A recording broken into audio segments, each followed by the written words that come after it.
Mahigit 3,000 security personnel ang ikinasa ng Southern Police District bilang bahagi ng Ligtas Sumvac 2026 para sa ligtas na paggunita ng Semana Santa.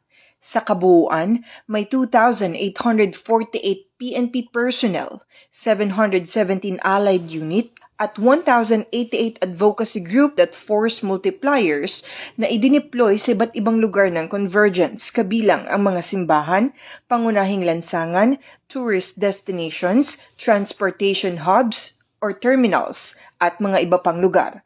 Layunin ng hakbang na ito na mapalakas ang police visibility at matiyak ang agarang responde sa anumang insidente habang inaasahan ang pagdagsa ng mga biyahero at mananampalataya. Patuloy namang nakikipag-ugnayan ang kapulisan sa iba pang ahensya upang masiguro ang maayos na daloy ng trapiko at kaligtasan ng publiko. Samantala, ayon sa District Director ng SPD, Police Brigadier General Randy Igay Arceo, mahalaga ang kooperasyon ng bawat isa upang mapanatili ang kaayusan. Pinayuhan niya ang publiko na manatiling mapagmatsyag, sumunod sa batas at isaisip ang kaligtasan para sa isang mapayapa at ligtas na Semana Santa.